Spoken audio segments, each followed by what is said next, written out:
Cafezinho de prosa. Oferecimento Supermercado Gonçalves. Barato todo dia. Boa noite, Biratã. Boa noite, meu querido Bira. Isso, boa noite. É um prazer estar aqui falando. Prazer é nosso também.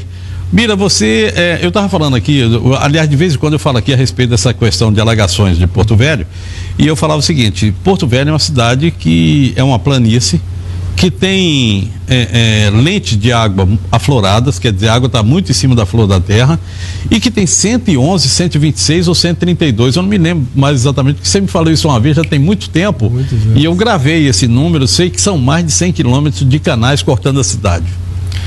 Léo, você vê a altitude de Porto Velho é 90 metros de altitude, em relação ao nível do mar. A gente tem baixitude, né? E o mar está no Pará, em Belém. Então, em linha reta, dá aproximadamente 2.000 quilômetros. De Porto Velho a Belém em linha reta. Então, em 2.000 quilômetros, você só baixa 90 metros, é uma grande planície mesmo. É uma planície, a planície amazônica, né? E estamos aqui situados numa das maiores bacias do mundo, que é a bacia amazônica. Então, quer dizer, água aqui não é um problema. Água não falta. É problema de vez em quando, né? Nós temos um outro problema, Bira, que é o seguinte: a nossa caixa receptora de água, de toda a água, da chuva, desses garapés, de tudo isso, é o Rio Madeira. É o grande, grande receptor, né, dessas águas. E ele tem um momento, como por exemplo agora, que ele eleva muito a caixa e essa água não tem para onde sair, vai ficar parada aqui. E os problemas se agravam, Léo, porque a gente não tem na cidade de Porto Velho um planejamento, né, para a médio e longo prazo a gente se antecipar a esses problemas, né, que é a canalização, limpeza dos canais. São 11, a gente pode dizer assim, bacias hidrográficas urbanas. Li sobre isso hoje. Eu vou lhe falar uma coisa: uma das bacias, que é a bacia do Belmonte, possivelmente a maior delas, tem um estudo que foi feito por um mestrando daqui da Unir, eu não vou me lembrar o nome dele agora, ele me perdoe, mas que está disponível num site em Londrina, no Paraná. Veja que coisa. E você olhando as fotos que a gente precisa desse conhecimento, dessas informações, porque nós identificamos em 2005 e identificamos 11 bacias urbanas. E por que isso é importante? Porque na medida que vai se pavimentando as ruas com asfalto, enfim, vai se urbanizando, vai se construindo casas, você calçando os quintais, diminui a área de absorção da água da chuva. E essa água vai correr mais rapidamente, não vai infiltrar, e vai correr mais rapidamente para os canais. E aí nós tínhamos que ver a capacidade de vazão desses canais. Então, nós temos o histórico, uma série histórica de mais de 30 anos do índice pluviométrico em Porto Velho. A Embrapa acompanha, a própria Secretaria de Meio Ambiente acompanha o índice pluviométrico de Porto Velho. E aí a gente já sabe quanto de água entra nesse sistema. E teria que se medir quanto ela sai em que tempo, que é a vazão desses canais. E dimensionar a área dessas bacias urbanas. E saber se o que cai em cada bacia, esse canal, com a dimensão que ele tem condições de dar vazão rapidamente sem alagar. E é esse estudo, e para isso precisa planejamento, precisa técnica, não é de um dia para a noite que vai se fazer isso, mas precisa ser feito, precisa se começar a fazer. Quando você era secretário de obras, eu me lembro que você começou junto por determinação até do prefeito Roberto Sobrinho, teve ali uma hora de uma briga entre o CREA, o sindicato de engenheiros e tal, que queria que fizesse logo aquilo ali assim, e a prefeitura não tinha muito recurso logo no início, mas foi feito de alguma forma. Começou a se fazer desde lá do São Pedro, né, que fica lá perto da BR, para cá. Começou. E a história vai julgar a administração do Roberto Sobrinho, os problemas que decorreram daí, se ele tem culpa ou não tem culpa, a justiça que vai dizer, ele que vai se defender. Mas o que é preciso registrar, que o prefeito Roberto Sobrinho tinha essa preocupação. Muito interessante você falar isso. Ele tinha essa preocupação, desde o começo da administração dele, ele tinha, e me deu carta branca para me agir nesses estudos. E também recuperar a memória da drenagem de Porto Velho, que a gente não sabe quais as ruas, qual é a dimensão da tubulação que tem nas ruas. E a gente não sabe, e precisa ter esse registro da memória da drenagem de Porto Velho. E precisa se fazer isso, e nós começamos a fazer isso. Mas, infelizmente, depois as pessoas, os secretários que nos sucederam, não tiveram a mesma preocupação. E aí isso parece que se perdeu. Aliás, eu não diria nem preocupação, o mesmo foco, né? É o mesmo foco, aí parece que se perdeu, mas eu quero registrar que o prefeito Roberto Sobrinho, desde o começo, ele tinha essa preocupação. E como eu falei, a história vai julgar a passagem dele pela prefeitura. Você ficou na CEMOB durante quanto tempo? Eu fiquei um ano. Um ano como secretário. Fiquei um ano como secretário. Tá, isso, o tempo já passou, já se vão 4, 7 anos. Isso. Não adianta a gente voltar lá atrás para saber porque é que você saiu, mas o certo é o seguinte, tem numa determinada hora não deu mais e a gente chegou. Eu preciso falar isso aqui assim, pelo seguinte, porque eu ouço muito se falar hoje dessa história de alagações, que é uma coisa que vem sendo tratada há pelo menos 8 anos, desde que eu estou olhando, focado nesse ponto, que começou lá no São Pedro, lá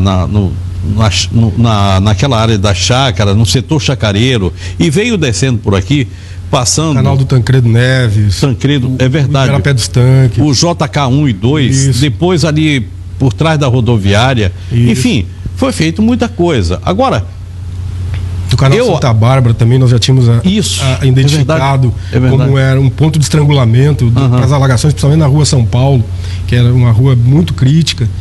E aqui o canal dos Tanques, que alagava a Raimundo Cantuária.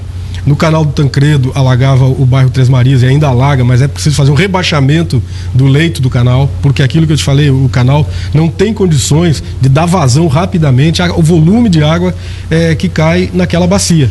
Bira, hoje se fala muito a respeito desses assuntos, mas a gente vê que isso é uma coisa que a cada ano, de novo, a gente tem os mesmos problemas. Olha, quem vai aqui, quem passa ali em frente à Autovema num dia de chuva, sabe que uma hora aquilo ali vai alagar. Não tem jeito. Exatamente. Quem passa ali perto na Calama, chegando ali perto da Tenreiro Aranha, sabe que ali vai alagar também. E ali tem uma boca de lobo, cabe um carro naquela galeria. Quem passa lá na Avenida 7, sabe que uma hora vai ter alagação ali em frente ao Bradesco. Diabo, se a gente sabe onde é que estão os problemas, por que a gente não enfrenta? É aquilo, dimensionar, de acordo com o índice pluviométrico, dimensionar os canais que escoam e também a drenagem, que vai captar essa água de chuva, né? Tem que dimensionar em função do volume de água que cai naquela determinada área.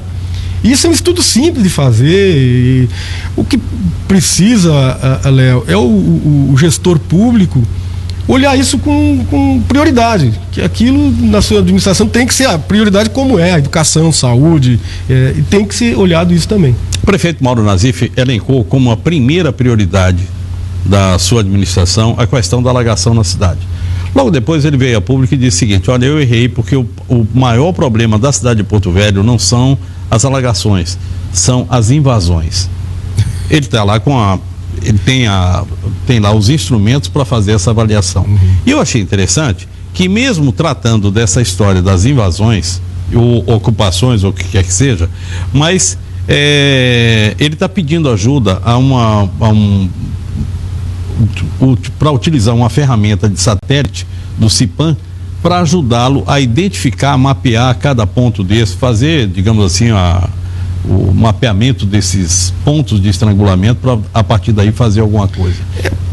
Esse o caminho? É um plano diretor de Porto Velho, né, Léo? Você vê que historicamente a cidade, a população foi ocupando espontaneamente as áreas baixas. Então a Porto Velho estava destruindo as áreas altas para aterrar as áreas baixas, como é o bairro Tancredo Neves, esses bairros. JK1, 2, 3, então, Ronaldo Aragão, enfim. Tirando cascalho das áreas altas para aterrar as áreas baixas. Ora, muito mais lógico seria ocupar as áreas altas. Lógico. Isso evitaria uma série de transtornos. E traria uma série de vantagens. Né? Muitas vantagens. Então o que precisa fazer é fazer um plano diretor bem feito e que aponte os vetores de crescimento da cidade, para onde a cidade tem que crescer. Nós temos já um plano diretor. Tem um plano diretor, mas que infelizmente, o Léo, pouco ele falou sobre isso. Os planos diretores de Porto Velho, eu acompanhei alguns, desde a época do Chiquilito, sempre foram contratadas empresas que vieram de outros estados, que sem muito conhecimento. Com a cartilha pronta, né? É meio que uma receita de bolo. E vem com essa receita de bolo e aí quer aplicar essa receita de bolo aqui, tudo nas correrias, e faz reunião aqui, reunião lá, e muito pouco tempo para o debate com quem está aqui, que é a massa crítica que tem aqui, as universidades, o Sindicato dos Engenheiros, o CREA, que tem massa crítica para contribuir, né, com essas discussões. Infelizmente, isso muito pouco foi feito, né? E o Sindicato dos Engenheiros, no último plano diretor, tentou participar e influir de alguma forma na elaboração desse trabalho, mas infelizmente não foi possível. Bom, nós temos dois instrumentos da prefeitura, da municipalidade, que são o plano diretor e o código de postura. Eu converso sempre com uma pessoa a quem eu estou sempre buscando informação, porque foi vereador, porque esteve presente já, me parece que desde a primeira legislatura aqui como cidade de Porto Velho, ou como município de Porto Velho, que é o Cláudio Vidal. E o Cláudio Vidal é uma pessoa interessada nesse assunto, apesar de ser engenheiro civil, mas ele tem uma visão geral da cidade. A outra pessoa que eu procuro sempre informação é o Valadares, Tião Valadares, que foi prefeito, foi secretário de obras, e não sabe ser outra coisa, não sabe ser outra coisa na vida a não ser secretário de obras, né? E nós trabalhamos junto na CEPOB lá, trabalhamos junto. Isso, e que tenha o mapa subterrâneo de Porto Velho todo na cabeça. Ele conhece muito. Isso precisa ser, assim, colocado à disposição dos técnicos, enfim, de quem trabalha. Não pode estar registrado na cabeça de uma pessoa, né? É verdade. Essa pessoa morre ou por outro motivo se afasta da administração e aí se perde todo esse conhecimento, né? E isso que a gente sempre falava, nós temos que fazer um trabalho de registrar a memória. E essa memória está registrada? Existe já hoje? Não. Foi iniciado um trabalho muito incipiente, está registrado na cabeça de alguns, né? Vou falar uma coisa aqui para vocês. Todo mundo que me acompanha aqui sabe que eu falo sempre a respeito de um lugar chamado Buraco da Dadá, que eu não conheci. Mas de tantas pessoas me falaram, eu tenho quase que uma fotografia daquilo. O Buraco da Dadá é uma nascente de água, ali perto do Bradesco da Avenida 7 de Setembro. Bradesco, Moarama, por ali assim. Dia desse eu estive lá visitando o Moarama, tem uma sala que fica lá embaixo. E dali de baixo você ainda ouve água passar lá para baixo ainda. Ou seja, se você olhar direito essa cidade, tem prédios que foram construídos e não são poucos. Aqui nos canais, em cima dos canais. Em cima dos canais. Nós temos um prédio aqui que é um prédio público, que é lá do TRE, que o estacionamento é em cima de um canal. Quer dizer, é um absurdo que você não pode nem imaginar. Esse é o planejamento da cidade, né, Léo? O planejamento, levar em consideração a bacia hidrográfica. No caso aqui a gente está falando de bacia hidrográfica, não é bem esse conceito, né? Isso. Que bacia, nós vivemos na bacia amazônica. Isso aqui é microbacia, né? A gente fala para encerrar as discussões, bacias urbanas. Aí encerra a discussão, é bacia urbana, aí pronto. E essa é a unidade de planejamento. Como é a bacia hidrográfica, é a unidade de planejamento no âmbito do estado e no âmbito do país. Bom, nós já chegamos. Vocês vão me orientando aí com relação ao tempo, porque eu terminei conversando aqui mais tarde com o Bira e eu terminei me perdendo aqui no tempo. Não sei como é que nós estamos. Vocês vão me orientando aí. Mas é o seguinte, Bira, o plano diretor e o código de postura, eles precisam ter uma revisão, está sempre sendo atualizado. E quando foi a última vez que a gente teve essa aproximação dessas duas coisas? Aqui em Porto Velho. Foi no ano de 2006. Começou em 2005 e foi concluído em 2006. Nós estamos com uma defasagem aí de muito tempo. Faz bastante 8 anos. Por aí. Em 8 anos essa cidade cresceu demais, já verticalizou. Ele tem que estar constantemente sendo analisado e alterado, né, se necessário. Mas tem que ter uma espinha dorsal. Eu acho que como algumas coisas assim que são dogmas, né? De apontar o vetor de crescimento da cidade para as áreas mais altas. Nós não podemos apontar o crescimento da cidade para a área mais baixa, que é alagamento, insalubridade, uma série de coisas que vai afetar a população. Fala-se muito hoje na possibilidade de utilização da outra margem do Rio Madeira. O prefeito Mauro Nazif falou durante a campanha que aquilo ali iria ocorrer. E a gente sabe que vai ocorrer, independente do Nazif, o sobrinho, o Chiquilito, quem quer que fosse, vai ocorrer, uma hora aquilo ali vai, a explosão daquilo ali vai acontecer.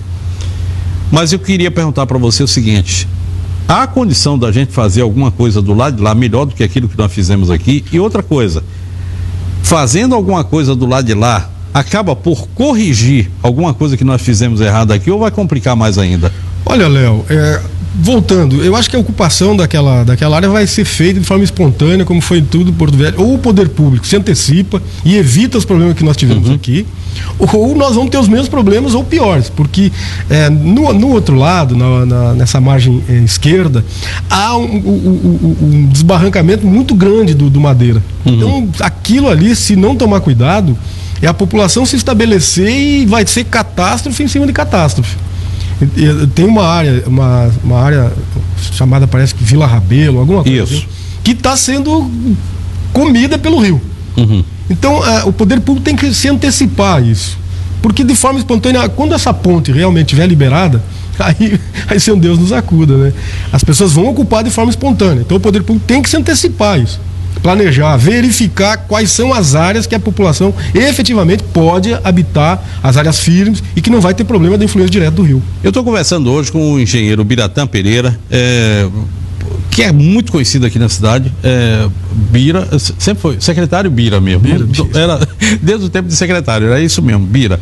Bira, eu vou lhe perguntar uma coisa. Em cima daquele valor que você tinha na cabeça lá em 2005, quando você foi secretário de obras, atualizando mais ou menos esse valor, considerando a verticalização que nós já tivemos aqui na cidade, quanto seria necessário para a gente resolver de uma vez por toda a questão desses canais? Por exemplo, nós tivemos ali um outro trabalho que foi feito pelo Roberto Sobrinho, já agora na segunda gestão, que foi o Parque das Águas. E foi feita uma série foi muito trabalho em cima desses canais.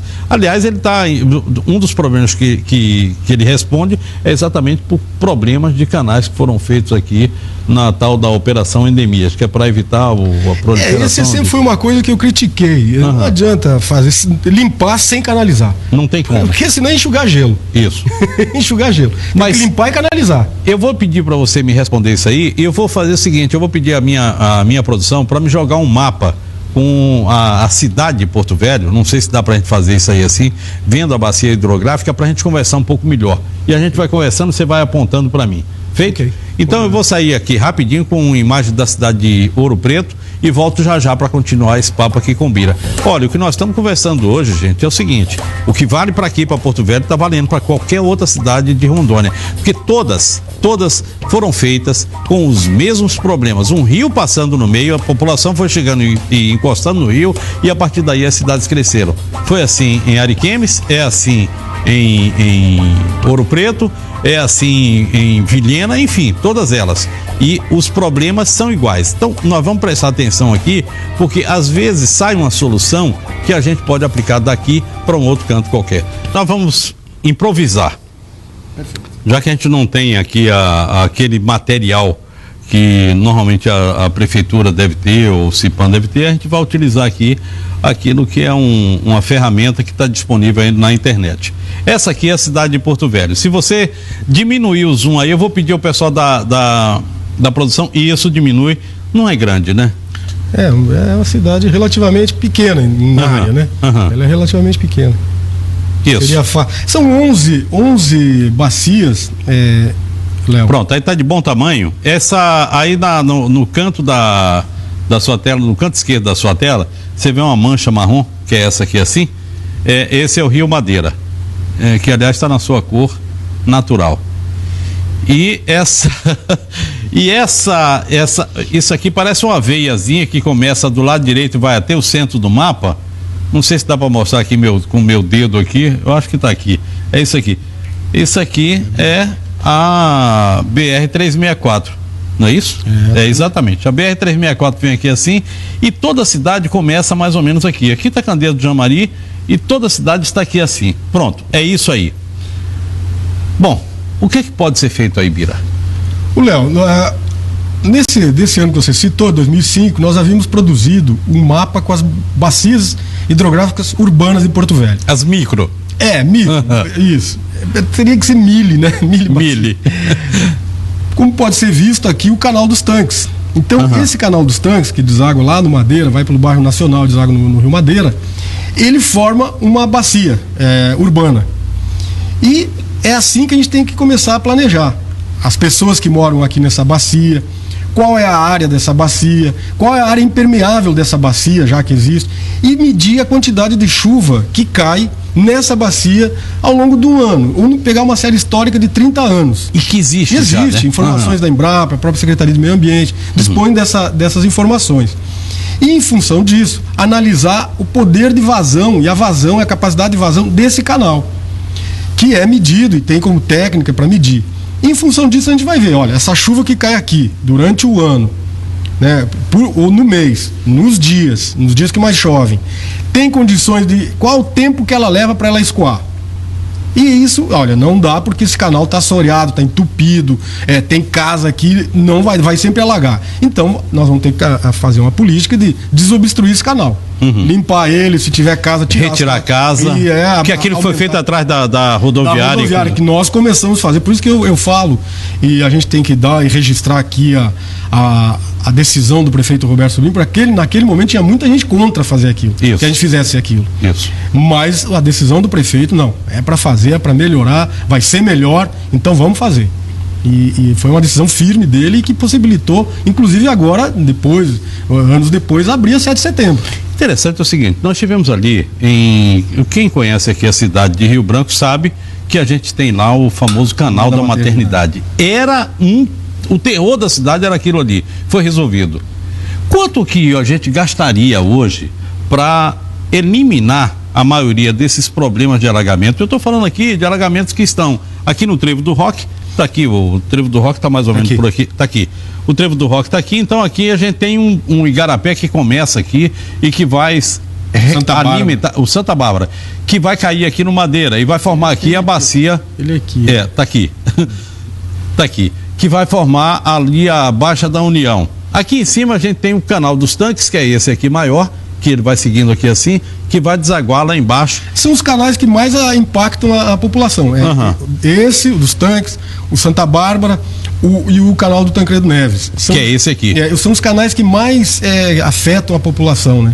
Então, são 11 bacias urbanas, vamos dizer assim. Mas com 3 maiores. Mas a prioridade tem que ser onde afeta mais as pessoas. Então, embora sejam 11, você tem 4, 5 e queria começar a trabalhar por essas, né? Quanto vai custar isso aí?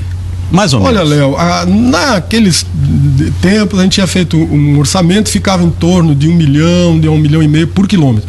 Numa tecnologia que é a mesma do canal da maternidade, que é o bolsacreto, com o colchacreto, que é forrar o leito do canal. Que é aquilo que foi feito atrás da... Mas não foi feito o colchacreto. Isso. Só foi feito a bolsa, nas laterais. Só laterais. E não foi feito...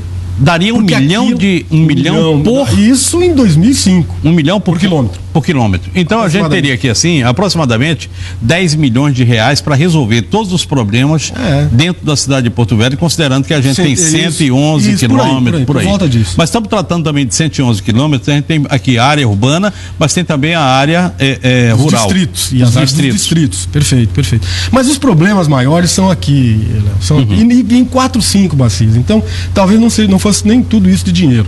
Vamos rachar isso aí no meio. Mas teria que corrigir, porque são valores daquela época, né? Certo. E também a inflação não foi tão, dá para chegar a uns valores aí, 10 milhões para fazer esses principais, vamos dizer assim. Certo. E resolveria, junto com a memória da drenagem, e começar a aumentar o diâmetro das manilhas. Né? Então tem alguma rua que tem manilha de 40 centímetros de diâmetro. Essa não dá vazão ao volume de água. Nós tivemos aqui, durante o governo Carlinho Camussa, a gestão do Carlinho Camussa, o plantio de árvores, que eu achei um negócio bastante interessante, mas tivemos um problema ali, a plantação de ficus. E vocês verificaram também lá, vocês passaram por isso também lá na época do Roberto Sobrinho, que esses ficus tiveram que ser retirados de alguns pontos, porque as raízes deles entravam em tubulação, acabavam com tudo. Isso ocorreu nas Nações Unidas. Nas Nações Unidas. Comprometimento sério ali da rede de drenagem pluvial com ficus. Isso. E aqui agora nós temos na Tiradentes com a retirada também dos ficus ali e a substituição. Eu só não entendi uma coisa ali. é que trocaram a manilha de 1,20 m por um tubo de 80, se eu não me engano, é isso aí assim. Isso resolve, não? Se diminuíram o diâmetro, não vai resolver, vai agravar o problema, mas eu não vi o diâmetro da tubulação que está sendo colocada. Tá lá, tá exposto aí. A obra não terminou ainda, mas é de 80 centímetros. Isso é um problema. Reduziu em 40. Se bem que o de 1,20 estava todo entupido com... teria que colocar no mínimo igual, né? Agora, esse problema de ficos, Léo, nós temos aqui um curso de engenharia florestal numa faculdade aqui em Porto Velho, e que os estudantes estão a todo ano pesquisando. Aquilo que você citou, o estudante fez uma pesquisa, uma tese de mestrado, não sei, uma especialização, e foi defender lá em Londrina, e tem informações que nós precisaríamos aqui em Porto Velho. Então, essa massa crítica nós temos aqui em Porto Velho. Tem que ser valorizado o que nós... Vamos sentar aqui agora um pouquinho, porque a gente já viu o mapa demais e a gente vai ficando... Não estamos mais na idade de ficar muito de pé, não. Mas é o seguinte, você falou a respeito dessa história da massa crítica e eu estou lhe trazendo hoje aqui por isso. É porque nós precisamos ter gente que estude a questão. Eu não vejo hoje, me perdoe os meus queridos vereadores, mas não vejo um vereador em condição de se pronunciar a respeito de estudos, tanto sobre o código de postura, que hoje está completamente defasado, como na questão do plano diretor da cidade. Então é necessário que você busque na academia, aí vai a Unir, vai às universidades, as faculdades de engenharia, enfim, as faculdades, os engenheiros florestais, enfim, tem toda uma estrutura para a gente falar a respeito desse assunto. Nós estamos pensando em planejar o lado de lá da cidade, que eu não tenho uma ideia ainda de como é que vai ser. O prefeito Mauro Nazif disse que ele queria fazer uma faixa respeitando o limite do rio de X quilômetros e a partir daí então construir a cidade. Tem que ser feita sondagem por geofísica para ver a influência do rio. Tem que ser feito um trabalho técnico. Vai ser 50 metros. Não, tem que ser feito um trabalho que, se começar assim, já começa errado. Vai ser tantos metros. Não, tem que ser um trabalho técnico, fazer sondagem por geólogos, por geógrafos, profissionais que vão dizer, olha... E olha, nós temos aqui gente boa na CPRM, por exemplo, né? CPRM, meu querido Rômel, por exemplo. A CPRM tem uma massa crítica, tem profissionais lá com capacidade técnica, com conhecimento para ajudar o município. E pode ter certeza que eles se dispõem a ajudar.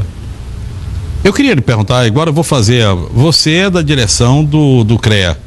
Não, eu sou do Sindicato dos Engenheiros. Sindicato dos Engenheiros. Agora nem mais sou da direção, fui na gestão passada. Foi na gestão passada.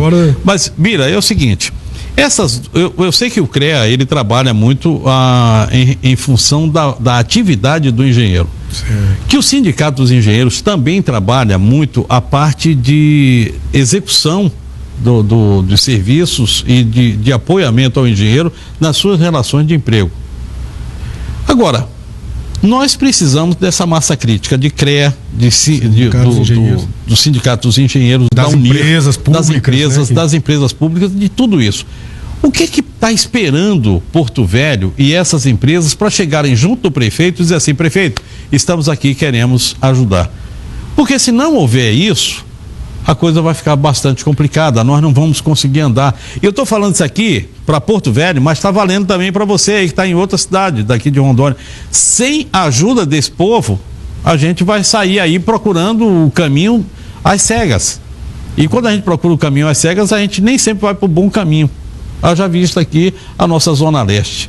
Mas o Léo, no tempo, vamos voltar um pouco na história, no tempo que eu fui secretário, na verdade foi um diálogo com o prefeito Roberto Sobrinho, que tinha ganhado as eleições, e foi discutir isso com o CREA e com o SENGE. Eu brotei, meu nome foi indicado para ser secretário. A partir dali, né? Dali. Então, o Sindicato dos Engenheiros e o SENGE participaram das discussões. As ações que nós implementamos na Secretaria de Obras foram fruto das discussões que a gente já tinha, do acúmulo de discussões que a gente tinha em SENGE e CREA. Me parece que agora também está se tentando uma aproximação com o prefeito Mauro Nazif, para que o Sindicato dos Engenheiros, o presidente atual do SENGE, o engenheiro Edson Rigoli, ele está muito ativo nessa ação de querer ajudar. Porque a gente tem que ajudar a cidade. Não vamos ajudar o prefeito Mauro Nazif, não vamos ajudar a A ou B. Nós temos que ajudar a cidade. A gente mora aqui. Se Porto Velho ficar ruim, vai ficar ruim para todos. Meus filhos moram aqui, eu moro aqui, você mora aqui, teus filhos moram aqui. Então, se a cidade ficar ruim, todos nós vamos sofrer. E a cidade está ruim, né? Está muito ruim. Muito ruim.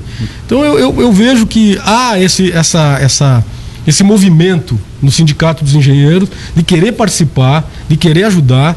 O Sindicato dos Engenheiros é composto por profissionais de altíssima qualidade, com experiência profissional, experiência de vida, que também é importante, a experiência de vida, e quer ajudar a administração municipal. E eu vejo lá na diretoria do SENG, embora eu não faça parte mais, mas eu vejo que eles estão nesse movimento. Já tem aproximação do presidente Edson Rigoli, o Ezequiel, o Hinaldo, eles estão procurando conversar com a administração para sugerir, dar ideias e ajudar. Perfeito. Olha, quando a gente trazemos aqui o Birajara, perdão, o Biratã, desde onde que eu estou lhe chamando de Birajara, anunciei que vinha o Birajara. É porque de tanto chamar de Bira eu termino me atrapalhando. Mas é o seguinte, quando a gente traz um cidadão como esse, ou quando a gente fala a respeito de que a gente precisa trazer academia não é que eles saibam mais ou menos, não é nada disso não. É que a academia, a universidade, ela promove a discussão, o debate técnico de um lado e do outro. É essa a história. É diferente de eu estar dando um pitaco aqui dizendo, não, vamos construir dessa forma, nada. A academia vai pensar o futuro da cidade, o que é que a cidade tem hoje, as necessidades que a população tem, quer dizer, coloca tudo isso num caldeirão e começa a fervura disso aí assim. É isso que a gente quer. Quando a gente traz esse tipo de conversa para aqui, para o programa, fazer esse tipo de debate, é o seguinte, primeiro, esse debate não é um debate local, esse é um debate mundial. Quando a gente pensa em água, em meio ambiente, a gente está pensando em tudo, no mundo inteiro. E tudo hoje é interligado. Quando a gente traz essas pessoas, o que a gente está querendo é que a academia forneça à sociedade as demandas, as soluções para as demandas dessa própria sociedade. E quando a gente recebe isso de doutores e mestres, professores, gente que entende do assunto, a coisa fica muito melhor do que simplesmente o pitaco de um mestre de obra que nem o Leozinho aqui. É muito melhor. Obrigado, Bira. Eu que agradeço, Léo. Me coloco à disposição aí quando você quiser para me chamar para a gente discutir as questões de Porto Velho. Tem uma questão importante também da arborização urbana. Precisa, né? Para a gente discutir. Se a gente faz a arborização errada, a gente planta ficos. Planta ficos. E aí vai dar problema. Exatamente. E a gente pode plantar grama para evitar, grama mesmo, estamos falando de grama, para evitar problema de desbarrancamento. Funciona. Se funciona no Paraná, por que aqui não funciona? Funciona, com certeza funciona. E outra coisa, gente, vamos abrir as gavetas, todo mundo, e mostrar aquilo que nós temos, porque nós temos coisa boa já produzida aqui, já de muito tempo, é somente seguir. Perfeito. Um abraço, Bira. Obrigado. A gente vai encerrando o programa de hoje. Eu quero agradecer a vocês todos que participaram aqui do programa, e para encerrar eu me despeço deixando uma frase de Alexander Graham Bell, um homem que andou pensando muito. Não ande apenas pelo caminho traçado, pois ele conduz somente até onde os outros já foram. Pense nisso. Boa noite, bom sono e bom sonho. Fiquem com Deus e amanhã a gente se encontra para mais um Tempo Real. Tchau, tchau.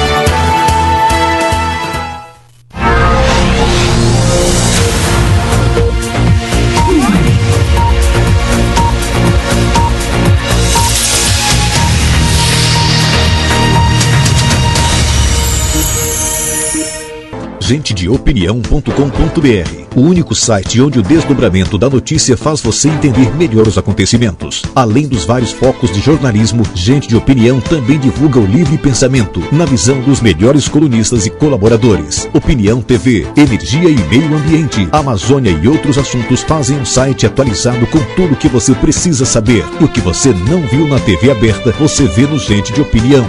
Gente de Opinião, liberdade de expressão.